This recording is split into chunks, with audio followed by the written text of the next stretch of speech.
Continúe en sintonía con la Palabra del Domingo, con el teólogo David Kapkin.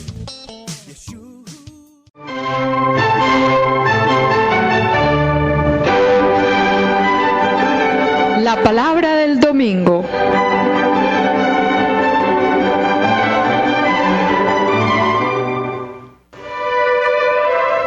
A cargo de David Kapkin, servidor del Evangelio.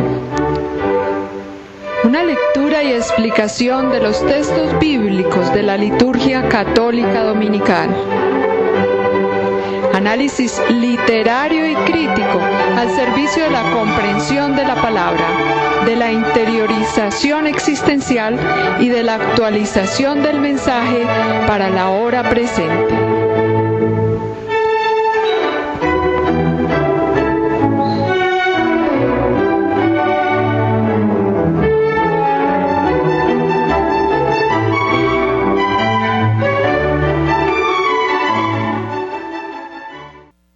Amables oyentes, buenos días. Estamos con nuestra serie La Palabra del Domingo.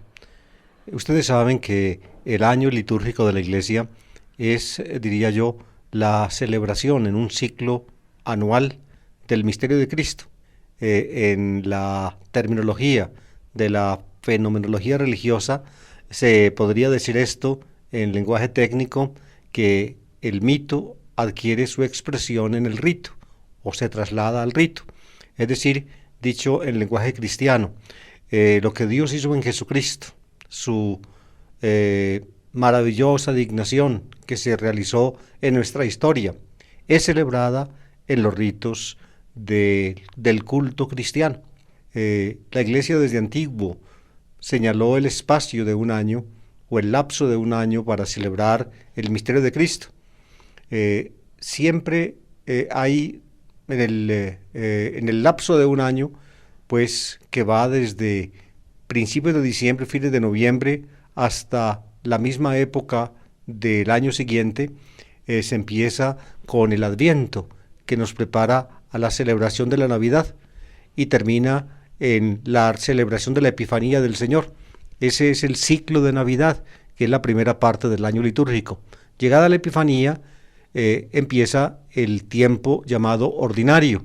Son varias semanas que finalmente nos conducen hasta el miércoles de ceniza para comenzar la Cuaresma. El miércoles de ceniza, seguido pues de las 5 semanas de Cuaresma, la Semana Santa nos traslada a la gran celebración de la Pascua, el Tríodo Pascual, del jueves santo en la tarde a la madrugada del domingo de Resurrección. Es la gran fiesta del año y se prolonga durante 7 semanas hasta la fiesta de Pentecostés. La fiesta de Pentecostés es la culminación del ciclo pascual. Pasada la fiesta de Pentecostés se reanuda el tiempo ordinario. Les explico esto porque precisamente hemos llegado a la fiesta de Pentecostés. La gran solemnidad de Pentecostés cae este domingo, con lo que les he explicado, que es la reiteración de lo que varias veces les he expuesto.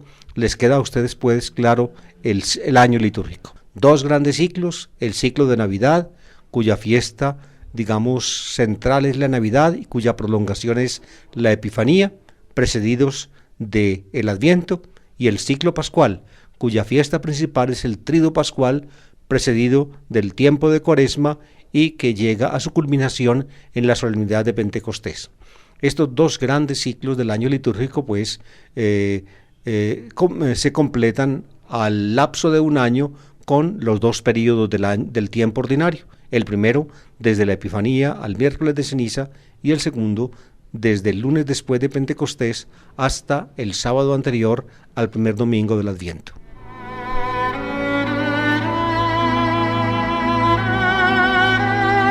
Pentecostés es una palabra castellana que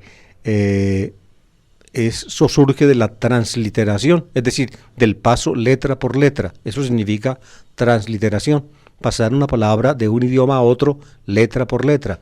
La palabra griega es pentikonta, que significa 50. Se traslada a nuestra lengua castellana y queda Pentecostés, al menos así ha sido corriente transliterarla. Pentikonta, 50. ¿De dónde vienen los 50? Pues no es sino que ustedes cuenten. Cuenten empezando por el domingo de Pascua en un almanaque día tras día, y cuando lleguen al día 50, ese es el domingo de Pentecostés. 7 semanas, por tanto, después de la Pascua es el día 50, Pentecostés. La costumbre judía era esta: la Pascua se celebraba el 15 del mes Nisán, y la fiesta era una comida familiar donde un cordero pascual era sacrificado y todos los comensales encabezados por el padre de familia comían de él. Luego, durante la semana de la Pascua se celebraba la fiesta de los ácimos, que eran 8 días en que solamente se comían panes ácimos, y 7 semanas después de la Pascua, es decir, 49 días, llegaba el día 50. Ese día 50 había otra fiesta en el calendario judío, la llamaban la fiesta de las semanas, literalmente así, fiesta de las semanas, Hak Shebuot. Sheba en hebreo significa 7, Shebuot es septenas, es decir, semanas. Semanas, ustedes saben, la palabra semana viene del latín septem, que significa 7. En italiano se nota todavía el 7 detrás de la palabra semana, que en castellano casi que no deja ver el 7, pero en italiano sí, se dice settimana. Settimana es la palabra italiana. En castellano le quitamos la T y dejamos simplemente semana, pero detrás de ese semana de ese C está el número 7.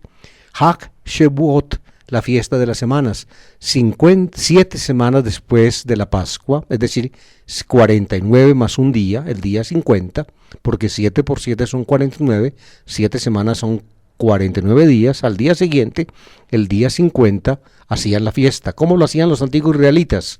Pues ya era como la Pascua cae en marzo, abril, 7 semanas después ya estamos en mayo, llegando a junio, es decir, prácticamente ya se está abriendo camino el verano, la primavera empieza a pasar, los calores empiezan a sentirse. Entonces, ¿qué pasa? Que los campos sembrados de trigo producen las primeras espigas. Van brotando pues las primeras espigas y maduran en los tallitos de la mata de trigo. Entonces, fíjense cuál era el rito. Los agricultores que habían sembrado el trigo escogían un manojo de semillas maduras, de semillas ya, digamos, doradas por el sol. La recogían, formaban la gavillita, y iban al santuario y depositaban la gavilla con las espigas delante del altar del Señor, o en el altar del Señor, para darle a Dios gracias por la cosecha. Era por tanto una fiesta agrícola, una fiesta de la cosecha del trigo. Y así, con esa entrega de la gavilla, de espiguitas, ellos le agradecían a Dios, así como también cuando sacrificaban en Pascua el Cordero Pascual, le estaban dando gracias a Dios por el don de la vida en el rebaño. La fiesta de la Pascua es una fiesta pastoril, es decir, de pastores de ovejas y cabras. En cambio, la fiesta de las semanas, 7 semanas después de la Pascua, es una fiesta de agricultores. Israel pasó de ser un pueblo de pastores a un pueblo de agricultores, por eso tuvo que ir adaptando su ritual.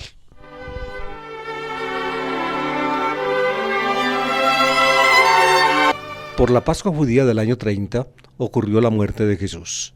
Y después de su muerte, como nosotros todos sabemos, Dios reveló a Jesucristo resucitado a sus discípulos como su Hijo. Y ellos entonces se llenaron de un inmenso entusiasmo que los hizo capaces de comunicar ese maravilloso mensaje. Hay esperanza. Lo último de la vida no es la muerte. Dios está con nosotros. Dios nos garantiza que somos de Él. Esa es la gran convicción que sembró, pues, la Pascua en los discípulos de Jesús. Cuenta Lucas que permanecieron 40 días en Jerusalén por indicación del resucitado.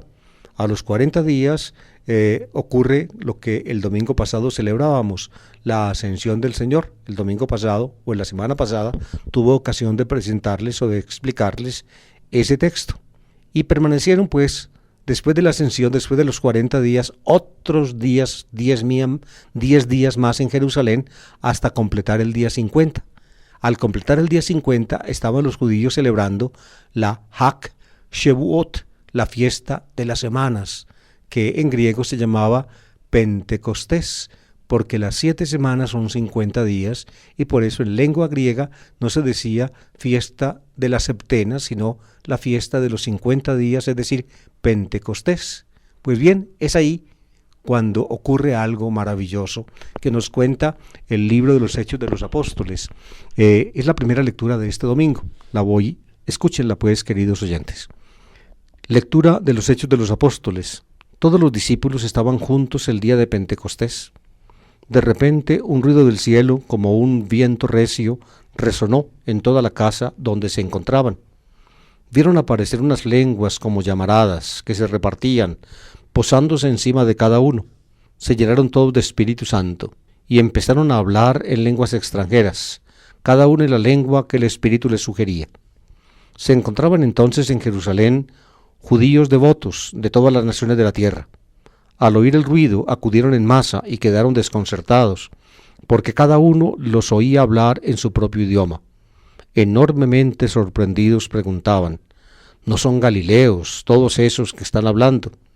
Entonces, ¿cómo es que cada uno los oímos hablar en nuestra lengua nativa? Entre nosotros hay partos, medos y elamitas. Otros vivimos en Mesopotamia, Judea, Capadocia, en el Ponto y en el Asia, en Frigia y en Panfilia, en Egipto o en la zona de Libia que limita con Cirene. Algunos somos forasteros de Roma, otros judíos o prosélitos. También hay cretenses y árabes, y cada uno los oímos hablar de las maravillas de Dios en nuestra propia lengua.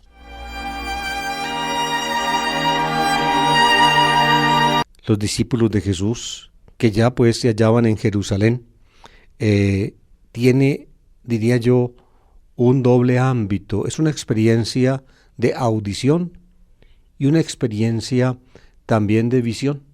La experiencia de Pentecostés contempla, diría yo, la proyección de esos dos sentidos tan básicos en los seres humanos, como que, digámoslo así, parte del reino animal, somos capaces de oír y capaces de ver. Fíjense, el texto que escuchamos nos habla de una y otra cosa. Dice: de repente un ruido del cielo como un viento recio resonó en toda la casa donde se encontraban. Un ruido, por tanto, oyeron. ¿Y qué fue lo que oyeron? Un viento recio. La palabra viento en griego, queridos oyentes, significa, o se dice, pneuma, que también significa espíritu. Espíritu que es, por tanto, espíritu, digamos, es una palabra, digámoslo así, proyectada hacia lo trascendente, pero que deriva de una experiencia que los hombres tenemos en este mundo, y es una experiencia del viento. El viento, ustedes saben que el viento es indescifrable. Hoy en día sabemos muy bien que los vientos en el planeta, en nuestro planeta Tierra, surgen por los cambios de presión atmosférica y de temperatura. Se producen vientos, tempestades. En este momento en el hemisferio norte se está llegando, digamos, al periodo que llaman de huracanes y de tormentas tropicales.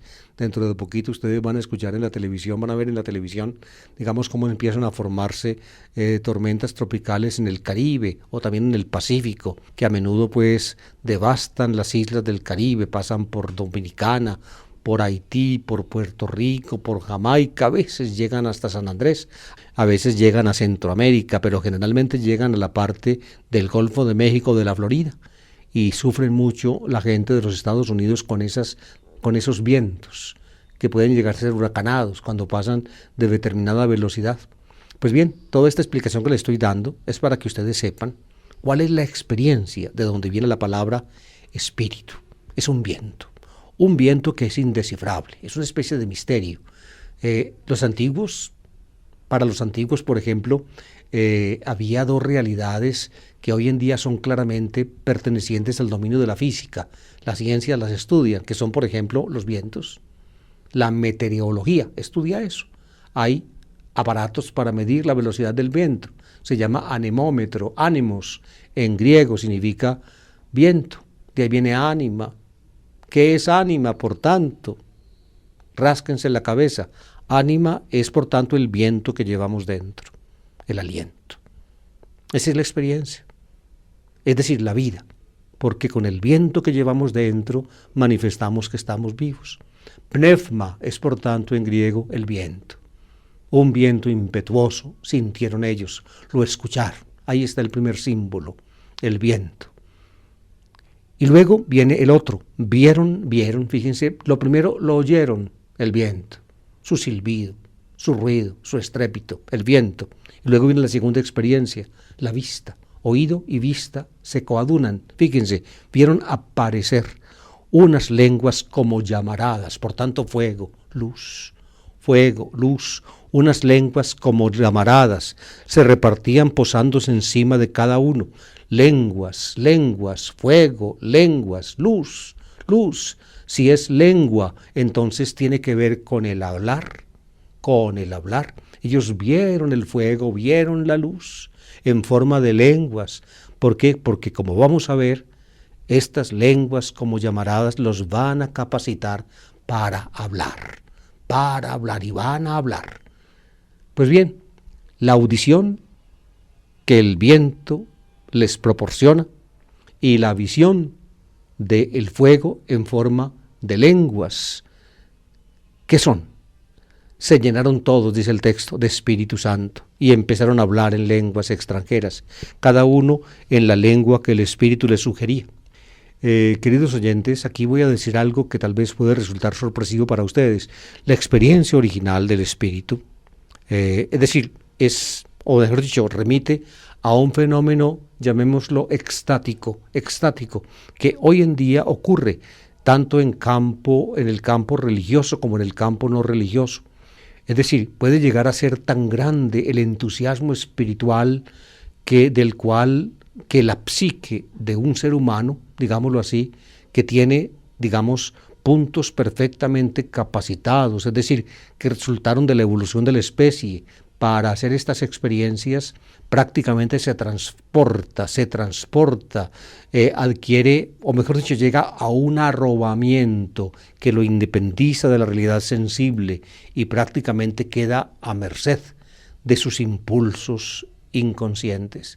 Es lo que se llama el éxtasis, y en el éxtasis se empieza a hablar un lenguaje que los antiguos llamaban glossolalia, en griego glota o glosa significa lengua y lalía, lenguaje, un hablar en lenguas.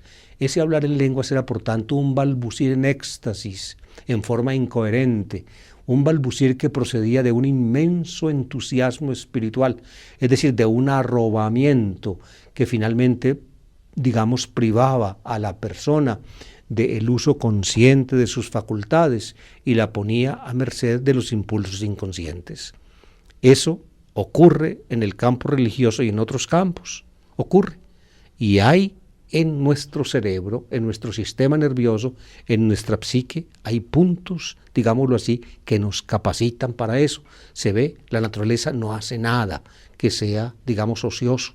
Si eso está, es porque era importante eso para el crecimiento de nuestra especie. Aún más, esos puntos del cerebro donde realmente se sienten o se experimentan este tipo de experiencias, pueden ser, excitados desde afuera. A veces los excitan, por ejemplo, con estímulos eléctricos, ¿ven? Como que es exactamente lo que ocurre cuando el fenómeno se produce, diría yo, espontáneamente. Los impulsos eléctricos pueden ser puestos desde afuera por medio de electrodos, o también, y eso ocurría en el campo religioso y hoy en día ocurre en el campo no religioso, se estimulan esos puntos del cerebro con drogas. La marihuana y todo ese tipo de cosas sirven precisamente para eso, para, afectar o tocar ciertos puntos que el ser humano posee en su psique y que le permite hacer unas experiencias que no son las de todos los días. Una de ellas maravillosas. El peligro precisamente que tienen las drogas, es decir, elementos externos que afectan el cerebro, es que se vuelven adictivas, es decir, que la persona las sigue necesitando y entonces la gente empieza a vivir por esa adicción prácticamente fuera de la realidad. Ahí está el peligro que tienen este tipo de drogas adictivas. Fíjense hasta dónde me fui yo explicando a Pentecostés. ¿Cómo les parece? Cómo son de complejos y de ricos este tipo de temas. Están pues los discípulos de Jesús y tienen una experiencia que toca el oído y toca la vista. La experiencia del oído es un viento recio, un viento. Viento y espíritu son realidades conexas. Cuando decimos espíritu en sentido, digamos, espiritual, simplemente estamos espiritualizando el viento.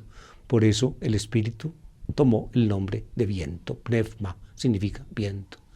Y luego ven fuego, luz, que como los va a capacitar para dar un mensaje, entonces va a tener forma de lenguas.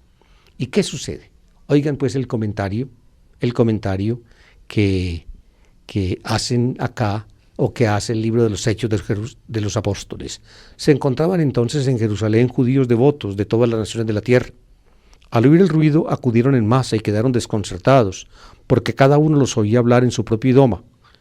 Enormemente sorprendidos les preguntaban, ¿no son galileos todos estos que están hablando? Entonces, ¿cómo es que cada uno los oímos hablar en nuestra lengua nativa? Claro, ver, digamos, a un grupo de personas exaltadas, llenas de entusiasmo, prácticamente fuera de sí, llama la atención de la gente. La gente acude a ver qué es lo que ha pasado. Fue una especie, diría yo, de éxtasis colectivo, de un entusiasmo desbordante que salió del grupo.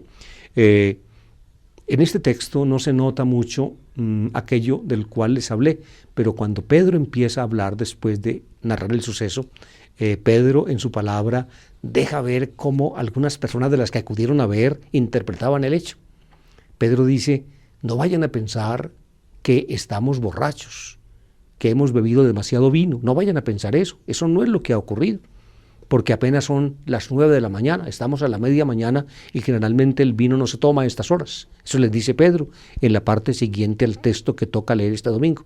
Por tanto, fíjense el episodio mismo, lo que estaba viendo la gente en este grupo de discípulos de Jesús, 50 días después de su muerte, era algo parecido a un entusiasmo desbordante, como el que puede producirse en personas que están fuera de sí, mejor dicho, en un grupo de borrachos. Algunos interpretaron así, tomaron mucho, vean, se emborracharon esta gente, vean cómo están como locos.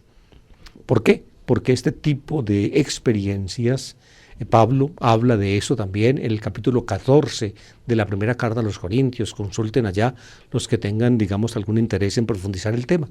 Se parecen pues estos entusiastas, se parecen pues a un grupo de personas fuera de sí, personas que están, digamos, fuera de control.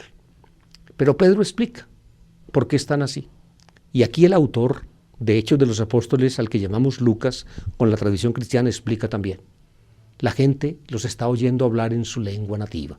Es decir, el Evangelio, las maravillas de Dios que ellos empiezan a proclamar a partir de una experiencia maravillosa del Espíritu, alcanza a las lenguas del mundo, alcanza a otras culturas. Es lo que se quiere decir. Fíjense, la experiencia extática original de Pentecostés es sacada de su contexto y puesta en un nivel diferente para poder ser interpretada. La palabra del Evangelio, llevada por el Espíritu, va a llegar, digamos, en Jerusalén, el día de Pentecostés, va a llegar a personas que provienen de diferentes partes del mundo. Son judíos que no vivían en su tierra, pero venían a Jerusalén a visitar el templo. Pues bien, estaban allí, pero procedían de otras partes y tenían en las otras partes lenguas diferentes al arameo que se hablaba en Jerusalén.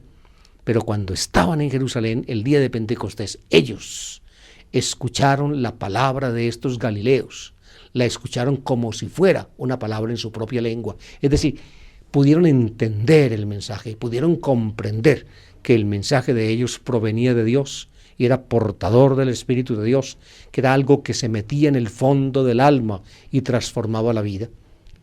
Fíjense la forma como el autor de Hechos se expresa. Dice, no son galileos todos estos que están hablando.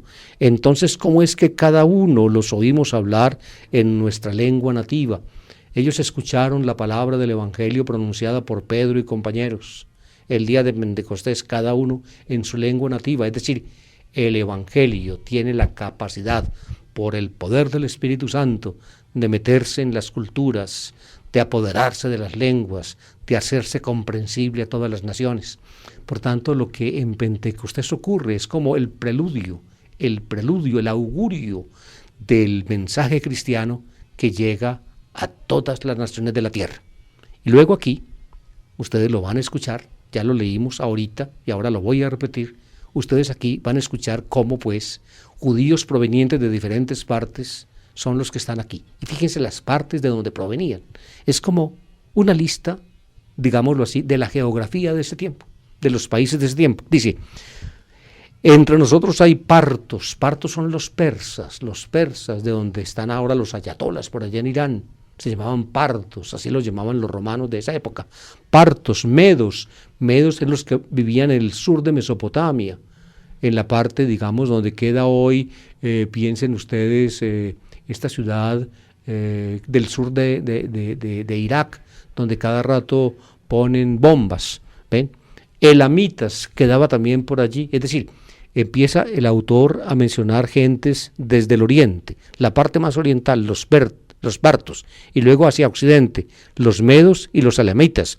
Otros vivimos en Mesopotamia, está hablando por tanto de la región de los dos ríos, el Tigris y el Éufrates. Mesopotamia es en la mitad de los dos ríos, Mesopotamia, mesos, mitad, y potamos, significa río. Mesopotamia es la región entre los dos ríos, el Tigris y el Éufrates. Potamia, cualquier parecido con hipopótamo no es coincidencia. Hipo significa caballo, hipótamo significa río. Un hipopótamo es un caballo de río, así lo llamaban los griegos. Mesopotamia, luego Judea, salta pues de Mesopotamia a Judea, había también allí judíos de Judea. Capadocia, se nos va ya para lo que es hoy el sur de Turquía. Y sigue el Ponto es la región donde termina el mar Mediterráneo y empieza a formarse el mar Negro. En Asia es toda la región de la actual Turquía. Frigia es una parte de el Asia.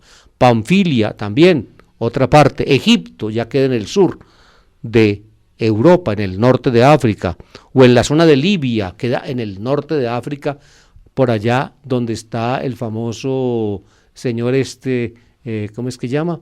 El jefe de Libia, Muhammad Gaddafi, que ha puesto tanto problema y ahora está más mansito. La zona de Libia que limita con Cirene. Cirene era una ciudad, una colonia romana ya en esa época, que tiempo antes había constituido un dolor de cabeza muy grande para Roma.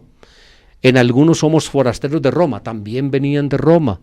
Otros judíos o prosélitos, había tanto judíos de nacimiento como gente no judía, prosélitos que se habían hecho circuncidar y habían adoptado la religión judía. También hay cretenses y árabes, cretenses, los habitantes de la isla de Creta en el Mediterráneo, y árabes, los habitantes del sur de Palestina. ¿Se dan cuenta ustedes? Es decir, prácticamente está allí el mundo entero conocido, representado en esa gente que está escuchando el Evangelio.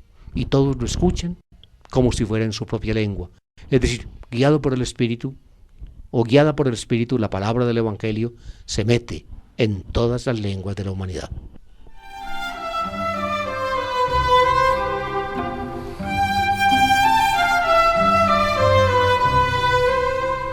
La segunda lectura de este domingo de Pentecostés está tomada de la primera carta del apóstol Pablo a los Corintios en el capítulo 12. Fíjense, la carta a los Corintios, la primera Corintios, es una carta, yo escribí un comentario sobre ella bastante largo. Como el comentario se acabó, entonces empecé a sacar una segunda edición en varias entregas. Fíjense, la comunidad de Corinto, yo la llamo una iglesia inquieta, estaba formada por gente de proveniencia gentil, paganos, que estaban acostumbrados a la vida, digamos, cultural de Grecia y que vivían en una ciudad que era un emporio de riqueza, era un puerto en el sur de Grecia, y por tanto donde hay puerto y hay marineros, hay prostitución y hay vagamundería. En Corinto había todo eso, y Pablo gana los primeros cristianos de este tipo de personas y forma la comunidad. Como eran de cultura griega, y en Grecia la religión era un fenómeno muy amplio y muy variado, muchos de ellos, digámoslo así, estaban metidos en ambientes religiosos donde estimaban muchísimo, como se hace en general en la religión, el fenómeno de que les hablé ahora, el éxtasis, los cultos de Dionisos uno de los dioses griegos que tenían, digamos, mayor culto en esa época. Los cultos de Dionisos eran orgiásticos, y tomaban mucho vino. Por eso los romanos llamaban Baco al Dionisos de los griegos. Por tanto, eran orgías de vino. Y cuando la orgía empieza con vino, ustedes saben cómo termina. Esos eran los cultos dionisíacos. Se llenaban la cabeza de vino y empezaban los bailes y las danzas. Empezaba entonces la orgía y terminaban pues con todo tipo de excesos de tipo sexual. Eran los cultos dionisíacos.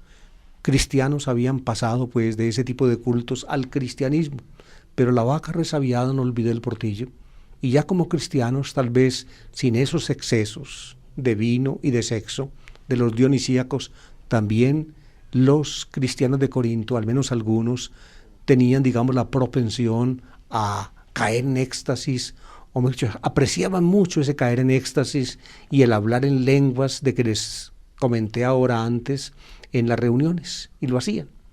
Pablo entonces trata el tema. En el capítulo 12, de donde tomamos el pedacito para este domingo, trata el tema de los dones espirituales. Pablo los llama ta pneumática, los dones del espíritu. Pneumática, pneuma es espíritu y pneumática son las cosas espirituales o dones espirituales. También los llama él charismata. Charisma significa en griego un regalo, un favor que se le hace a uno. En plural, charismata. Charisma en singular, charismata en plural.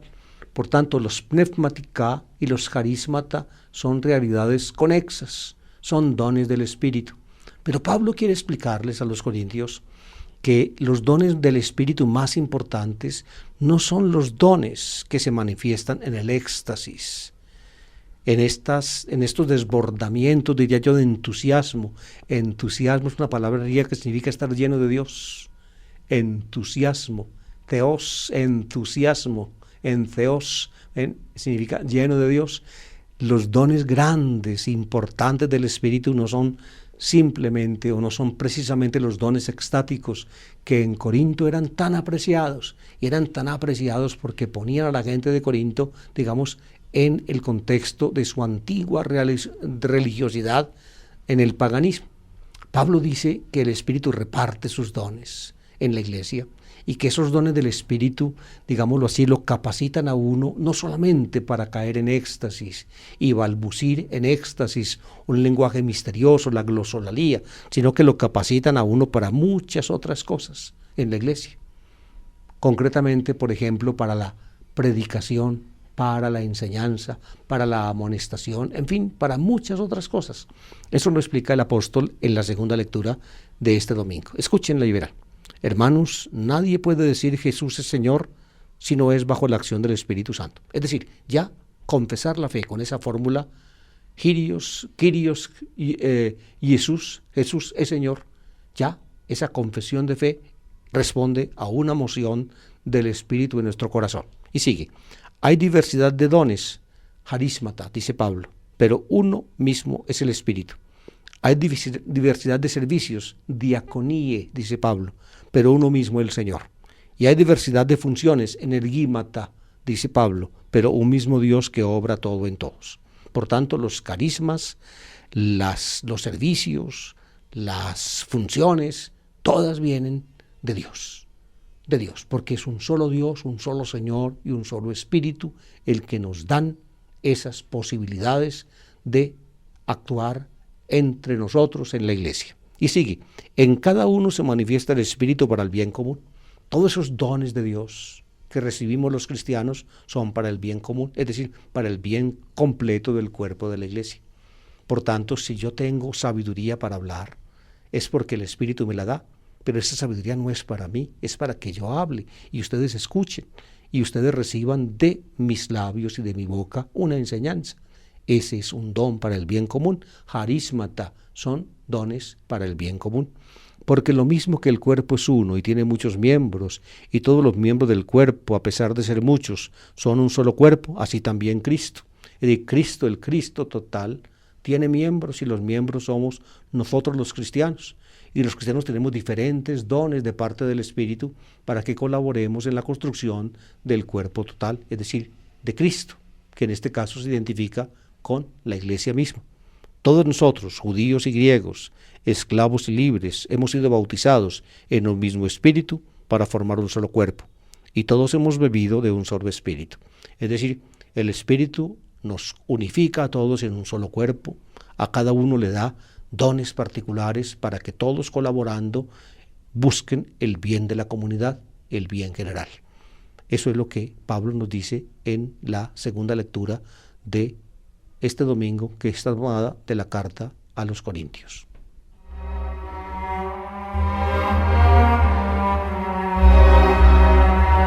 La liturgia después del Vaticano II nos presenta el texto de la aparición del resucitado a sus discípulos según el cuarto evangelio en la noche de Pascua. Antes de la reforma del Vaticano II tocaba o ponían otro evangelio distinto a este para leer, pero este ciertamente es el evangelio más adecuado para leer en Pentecostés, porque habla pues del don del Espíritu. Pero como ustedes van a ver, habla del don del Espíritu, diría yo, como con otro, digamos, en otro escenario en el tiempo. Acabamos de oír el texto de Hechos de los Apóstoles. Se dice que 50 días después, el día de Pentecostés, viene el Espíritu, y los discípulos de Jesús lo experimentan por el oído como un viento recio, y por la vista como un fuego que desciende del cielo en forma de lenguas, ¿no es cierto? En cambio, ahora vamos a escuchar otro dato de tiempo. Escuchen el Evangelio. Al anochecer de aquel día, el día primero de la semana, estaban los discípulos en una casa con las puertas cerradas por miedo de los judíos. En esto entró Jesús, se puso en medio y les dijo: pasa vosotros. Y diciendo esto, les mostró las manos y el costado. Y los discípulos se llenaron de alegría al ver al Señor. Jesús repitió: pasa vosotros. Como el Padre me ha enviado, así también os envío yo.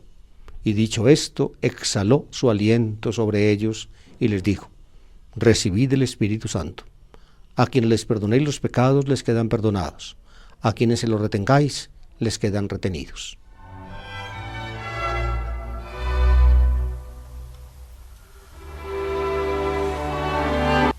Recuerden el marco temporal del texto de los Hechos de los Apóstoles que escuchamos ahora. 50 días después, el día de Pentecostés. Y fíjense el marco temporal que supone el Evangelio. Al anochecer de aquel día, el día primero de la semana. ¿Cuál es aquel día? El día de Pascua. El domingo de Pascua, día primero de la semana. Para los judíos era así, porque el sábado es el séptimo día. Yom HaShabbat es el día del descanso, el séptimo día. Por tanto, el día siguiente al sábado es el primer día de la semana. Por tanto, fíjense, los judíos y también la tradición cristiana cuenta la semana de domingo en adelante.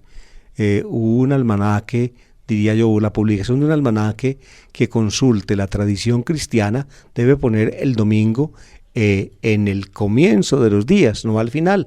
Eso de ponerlo al final corresponde a la, digámoslo así, a la práctica inglesa del weekend, el fin de semana. Entonces ponen el sábado y el domingo al final de la semana, como si la semana empezara el lunes. No, la semana en cristiano no comienza en lunes, sino en domingo. El domingo es el primer día de la semana, el lunes es el segundo día de la semana. Pues tan es así que si ustedes se van para Brasil o para Portugal, en Brasil y en Portugal lunes se dice segunda, el segundo día. Vayan a Brasil y verán, lunes, segunda, y martes, tercera, y miércoles, cuarta. Así se dice en portugués, lunes, martes y miércoles. No tienen pues los nombres, los días nombres como nosotros, sino que se usan para los nombres de los días el puesto que ocupan en la semana.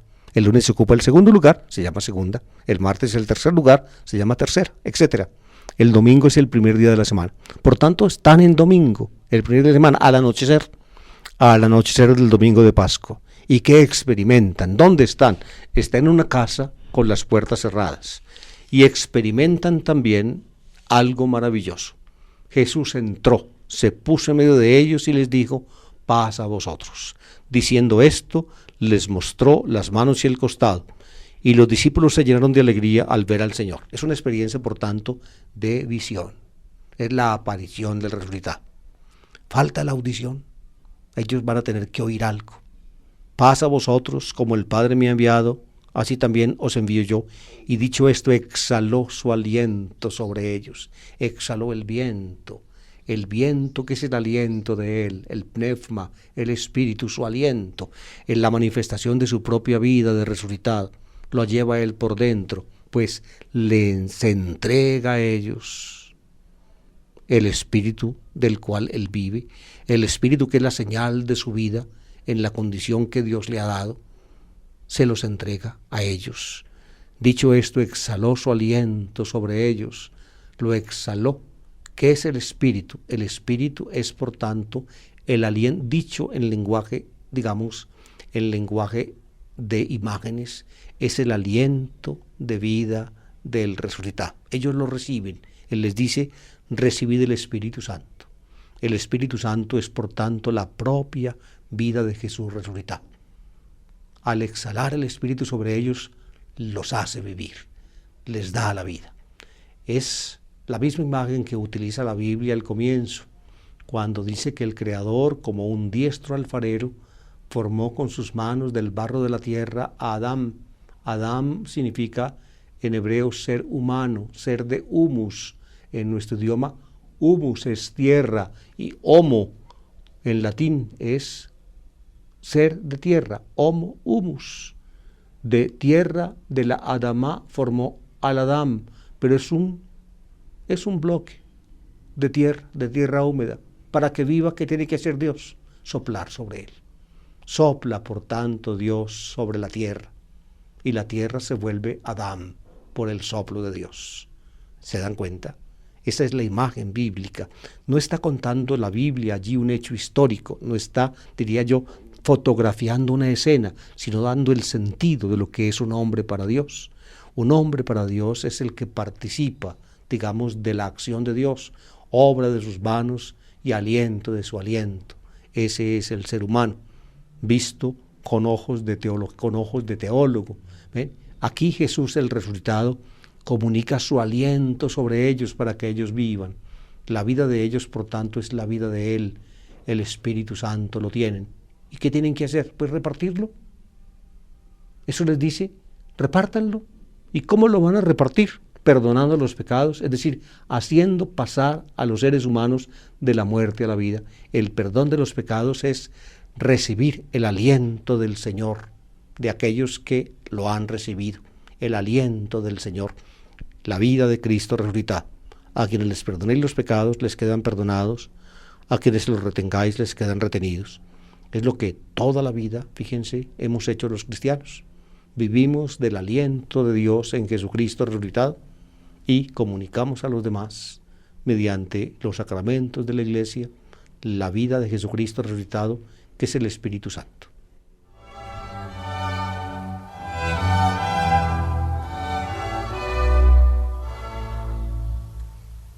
Fíjense pues, amables oyentes, cómo el Nuevo Testamento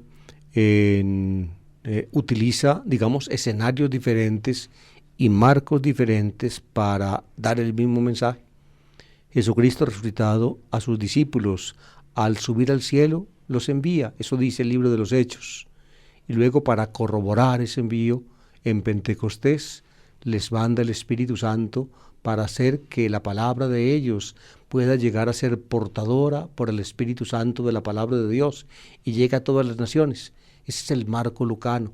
El marco lucano, por tanto, tiene los 40 días de las apariciones, luego la ascensión y luego a los 50 días Pentecostés. El marco joánico, el del cuarto evangelio, es diferente. El mismo día de Pascua, el resucitado en persona les da su espíritu y al darles su espíritu los envía. Es decir, Juan, el cuarto evangelio, concentra el día de Pascua, todo lo que en Lucas agrupa desde el día de Pascua, más 40 días, más otros 10 más que dan 50.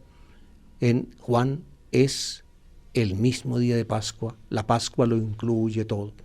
La distinción entre 40 días para la ascensión y otros días más para Pentecostés es o responde a una visión histórico-salvífica de Lucas, del autor del Evangelio tercero y del libro de los Hechos de los Apóstoles, que precisamente ahora en esta misma emisora estoy tratando de exponer en mi comentario de Lucas. Pero ustedes ven pues cómo el Nuevo Testamento puede dar el mismo mensaje, el mismo exactamente, en dos marcos escénicos diferentes. En Lucas, 40 días para la Ascensión y 10 días más para Pentecostés. Envío del resucitado y don del Espíritu Santo. El cuarto evangelio, el mismo día primero de la semana, el día de Pascua, al anochecer se aparece y los envía. Como el Padre me envió, así también los envío yo. Y les da su Espíritu. Exhala su aliento sobre ellos y les dice, vayan y den ustedes, por el don del Espíritu Santo que tienen, a los demás también, ese mismo Espíritu, para que todos tengan una vida nueva.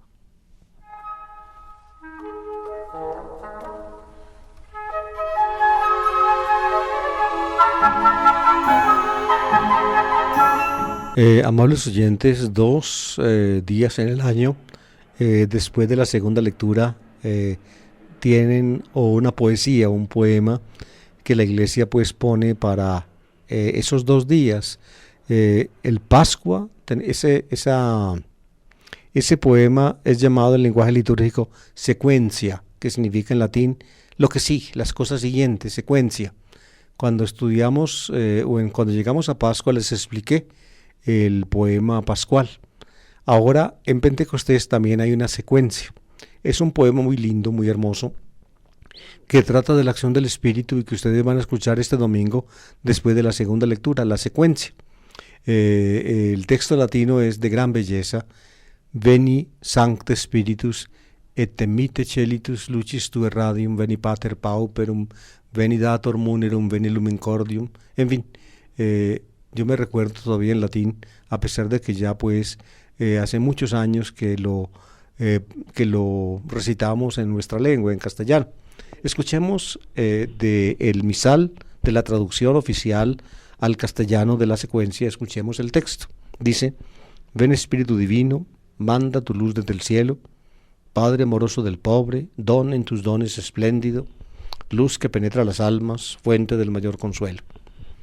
Ven, dulce huésped del alma, descanso de nuestro esfuerzo, tregua en el duro trabajo, brisa en las horas de fuego, gozo que enjuga las lágrimas y reconforta en los duelos.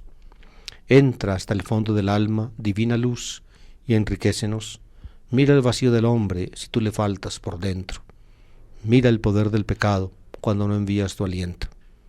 Riega la tierra en sequía, sana el corazón enfermo, lava las manchas, infunde calor de vida en el hielo.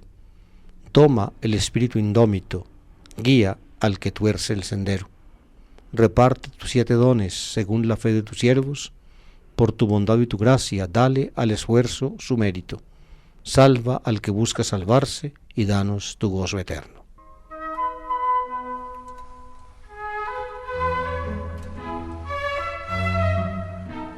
Y permítaseme al final reconocer al que pienso yo es el autor de esta traducción al castellano de la secuencia de Pentecostés. Si mal no estoy, fue el padre Baracaldo, un padre monfortiano que tenía pues gran talento poético. Él hizo, que yo sepa, varias de las traducciones de los himnos de la liturgia de las horas del latín a nuestro idioma. Creo que también esta la hizo él, el padre Baracaldo. Él ya murió, era monfortiano. Era un hombre pues de una gran piedad y, como ustedes escucharon en la traducción del poema, un hombre muy habilidoso y de un gran talento poético. Con esto pues terminamos hoy nuestro programa La Palabra del Domingo. Que tengan ustedes feliz tarde.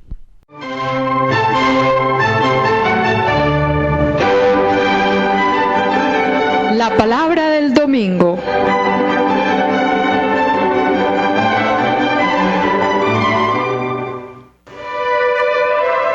A cargo de David Kapkin, servidor del Evangelio.